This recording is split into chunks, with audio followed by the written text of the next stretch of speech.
For the next talk, we have Alejandro San Agustín from YouTube. He's the technical manager of YouTube in Spain. But for me, what is even more interesting is he's a 3 times failed entrepreneur. So he knows by heart what is being an entrepreneur and how hard it could be. So I think it would be great to hear from him how to use YouTube for your purposes as entrepreneur.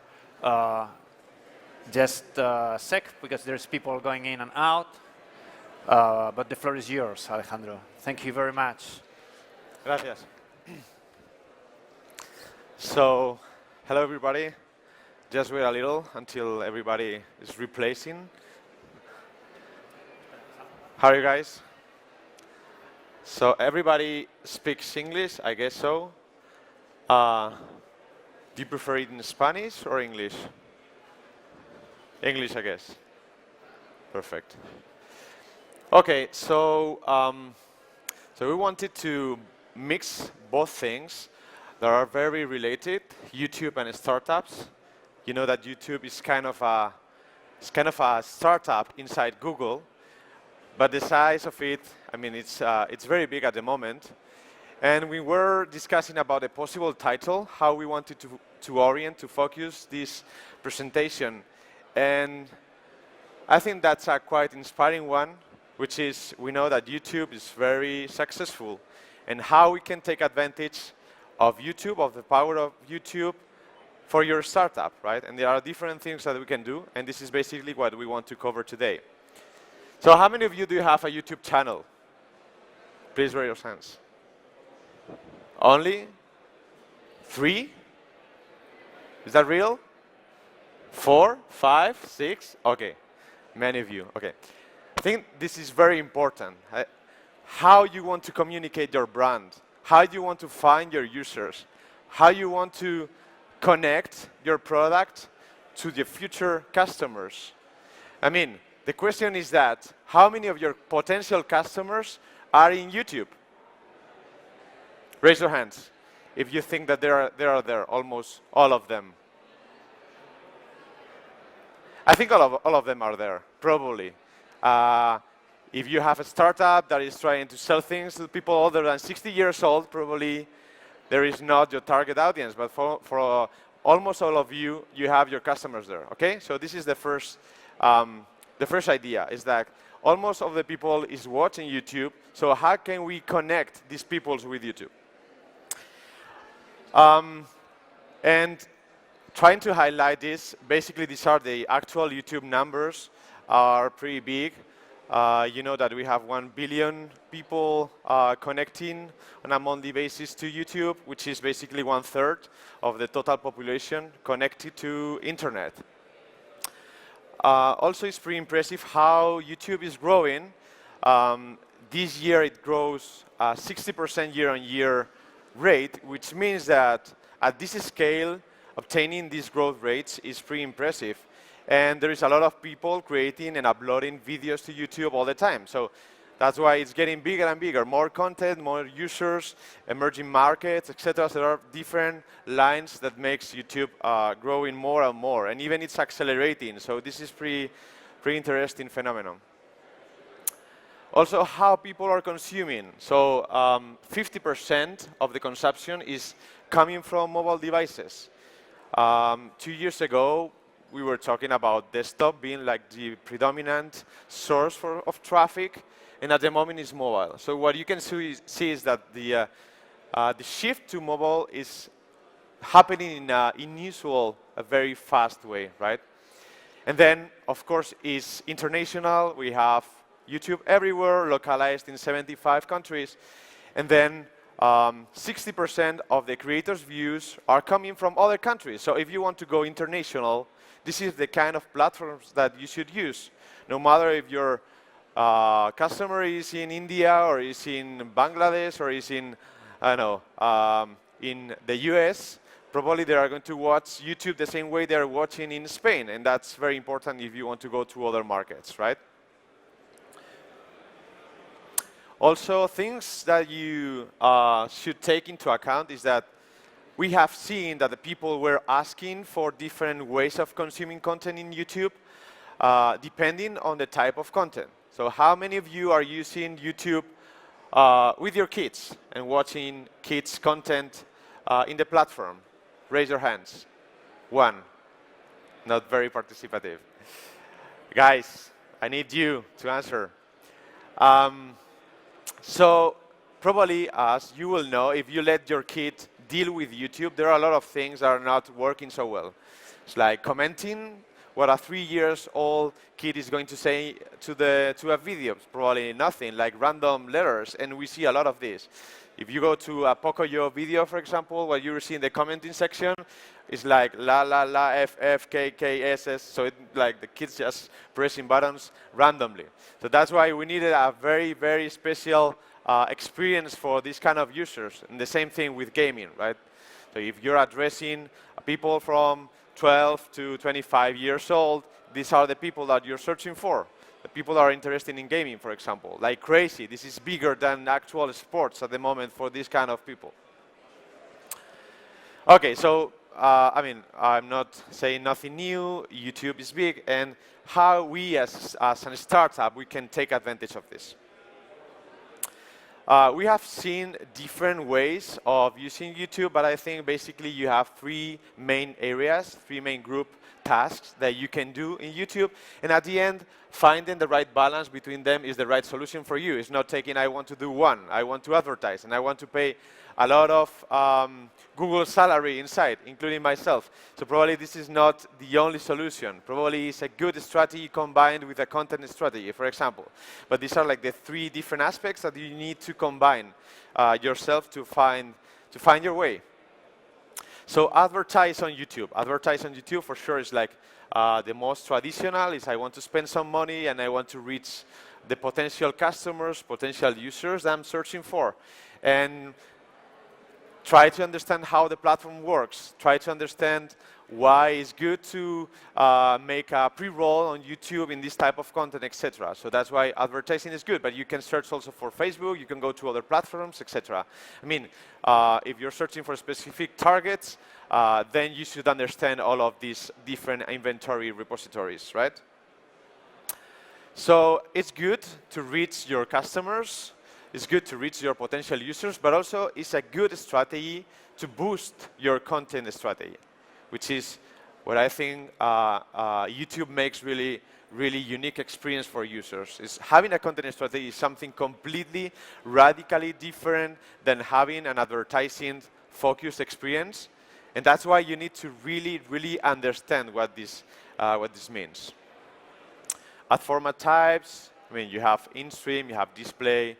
You probably saw an advertising in YouTube like a pre-roll with a skip ad. We really think that this is very important. Having a skip ad means that you're letting the user choose whether or not watching this ad. And then you're paying exclusively when the user is deciding to watch this video. So that's very important. Do not force your user to watch your content, to watch your ad. Just let him know, choose what to do, and then you will have a much more potential customer because he's choosing to watch this video, to understand better how your brand and your products work, and that's why it's important to use this kind of formats, right? Okay, so what is creating an ad? Creating an ad is not the same as when you go to television and you think about branding. It's more kind of the inception thing where you're trying to place an idea inside people's head, and then this idea will grow naturally, and at the end they will say, I want a Mercedes. This is the traditional way television works. And probably for you, you need to think a bit different. It's not, I mean, branding is a big thing and it's fantastic, and you have a lot of creative people doing things on branding, but also there are other things that you can do to target your audience in a different way. So that's very important. So I think probably we can see the first video, which is a Geico ad, and then we will try to understand what's going on there. The first one. El primero, chicos. Don't thank me. Thank the savings. You can't skip this Geico ad because it's already over. Geico. 15 minutes could save you 15% or more on car insurance.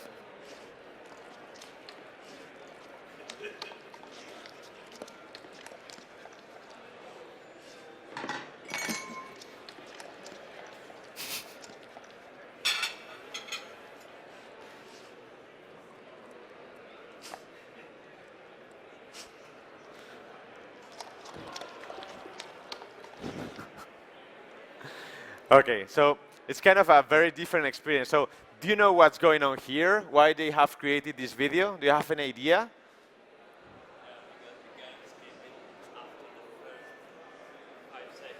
Exactly. Because I mean, these guys that were creating this video knew that there was this skip button.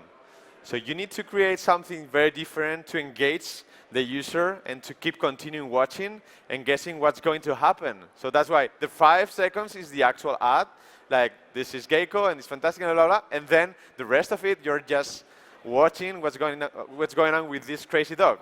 So they have created a series of videos, and the final engagement with the content is brutal. I mean, almost all of the people are watching the full ad. So that's why it's very important for you to understand that you need to create these 5 seconds of a very, very compelling piece of content to transmit probably what you want to see or what they can expect about this video, and the rest of it is trying to keep the user watching the video and connecting with it. So that's very important. In TV, you force the people to watch the full ad, and then they're just relaxing on the sofa and watching the video. In online, it's quite different. I mean, you are like crazy clicking buttons all around. So if you want to focus people's attention in 2 minutes or 1 minute or 30 seconds, you want to do something that is really, really different, okay?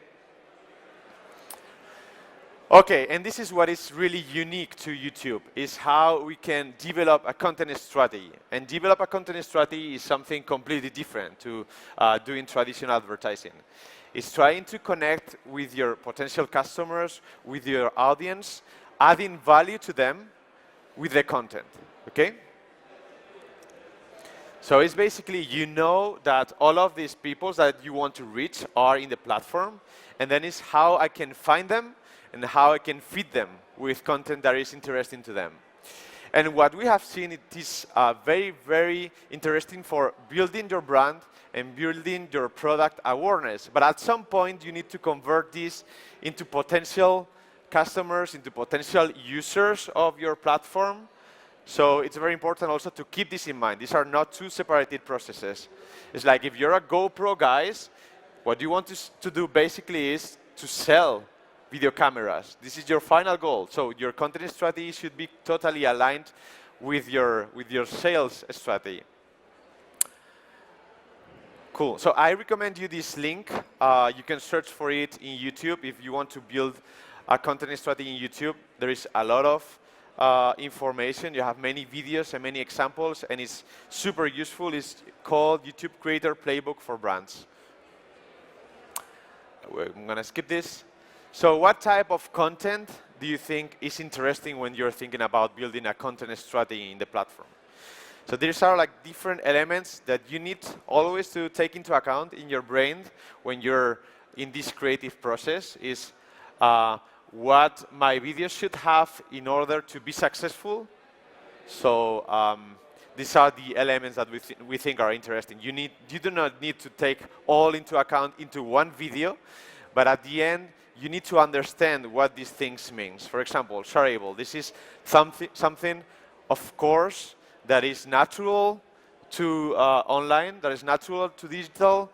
You cannot share a TV ad, but you do with YouTube and you do with the other platforms. So you have this huge network of people that are wanting to share things, and then you need to create something that is interesting for them to share. So you need to make emotional connections with the people. You need to be funny. For example, Geico ad was funny. So you want to share it because it's funny, but also because it's something connected to you. I don't know, like something that is about poverty or something that really touches your heart. So you need to understand what are the different interests and emotions connected to your audience so you can create content that is really targeted to them. Okay? Accessible. You need to do content that people understand the first time they go to this video. So don't create a series of videos that the last one has nothing to do with the first one. So when a user comes first to this video, they do not know what the hell are you talking about. And that's also very important. because the people are going to share maybe the third or the 30th video. So that's why it's very, very important. If they go to this video, they need to understand what this is about. And also regarding the metadata. So you need to make it accessible through the metadata. So do not just put like a very simple text. Try to describe what this video is about from something very generic to something that is very specific. Same thing with discoverable. This is very important. You need to understand how exactly YouTube works in terms of making content discoverable. For example, an interesting strategy is to make content that is trendy. Okay? If people are searching for one specific topic, then if you create a content that is related to it, it's going to be discovered naturally because people are searching for it. Or template programming. You can have things for specific for holidays or things specific for the summer. So you can create things that are really, really interesting at this moment. And probably if they're coming again and again in a yearly basis, then next year will be also discovered, right? So you need to understand how these kind of things work. Collaborative. You know YouTubers? These crazy guys are creating videos over and over, and then you have huge audiences. We have people in YouTube, for example, in Spain, El Rubius, he has more than 13 million subscribers. So he has more subscribers than a lot of TV networks. Worldwide connection with people all over the world, and especially Rubius with language-speaking countries, with Spanish-speaking countries, sorry. So that's why it's very important. If you make things with these guys, they have a huge audience, so you need to really understand what's the audience of this YouTuber. Is he connected to your values? Is he connected to the people that you want to reach? And then, when you want to do something with them, you need to really, really understand how they work. And they work in a very, very completely different way compared to traditional TV. You cannot ask them to say, buy my product, it's fantastic. This doesn't work. Because they have created a personality on the platform. They are very honest with themselves, so they cannot force their audience to buy your products. But you can integrate in a very smart way, okay? They can create experiences, for example.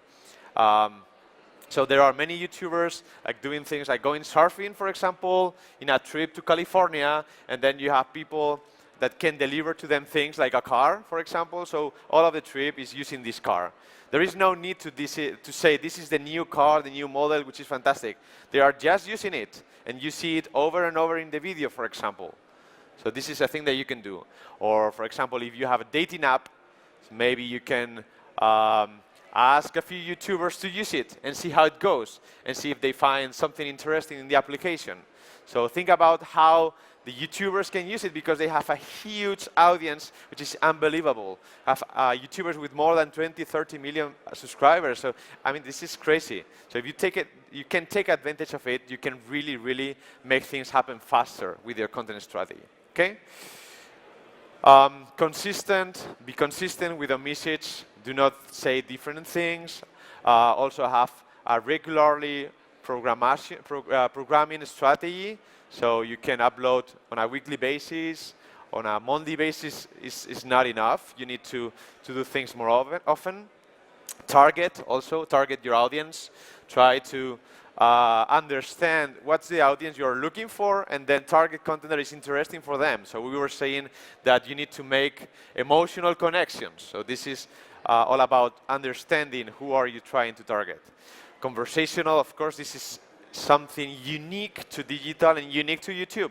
Conversational means talk to the people that are watching your content. Interact with them. Ask, what do you want the next video to be about, for example? And they will let you know that you're interested in something. So you read their responses, and then you create your content based on what they're saying, for example. So this is being conversational, but also being interactive. And of course, I think sustainable is like the most important thing. You need to be sustainable. You need to sustain your strategy through time. It's not something that is going to happen in 1 week, in 2 weeks, in 1 month, in 2 months. You have to need a very long-term strategy, and you need to be consistent. And keep, and then understanding what's going on, understanding what type of videos are working and which are not working, right? So be patient. When you have a content strategy, make sure that you have the long-term resources to make it happen.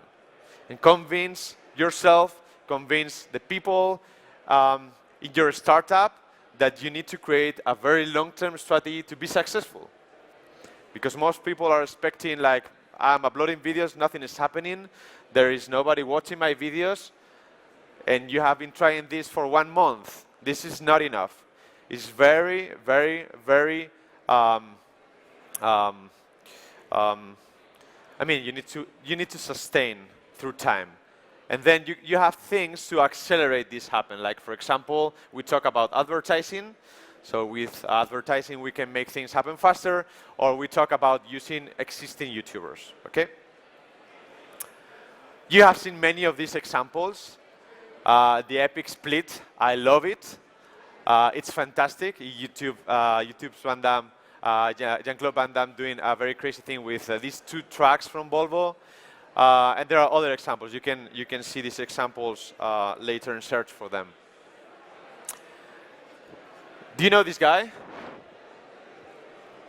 Okay, so I think first we are going to see the video, and then we are going to talk about the startup. Can we see the video, please? Video number 2. What is DollarShaveClub.com? Well, for $1 a month, we send high-quality razors right to your door.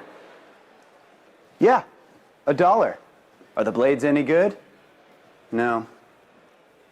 Our blades are f***ing great. Each razor has stainless steel blades, an aloe vera lubricating strip, and a pivot head. It's so gentle a toddler could use it. And do you like spending $20 a month on brand name razors? 19 go to Roger Federer. I'm good at tennis. And do you think your razor needs a vibrating handle, a flashlight, a back scratcher, and 10 blades? Your handsome-ass grandfather had 1 blade and polio. Looking good, pop-up! Stop it. So, these guys are making now $75 million on a monthly basis selling this, which is something unique. I mean, there was a lot of companies already doing this, so their content strategy has worked very, very well. And finally, let me talk you about the final strategy, which is integrate YouTube. So you can have startups that are working in YouTube, integrating their business, or becoming a partner and doing a content strategy. You can create audiovisual content and be totally focused on the platform, or you can complement your existing model. And complement means that you can integrate YouTube as part of your startup using technology. Using technology means using the APIs.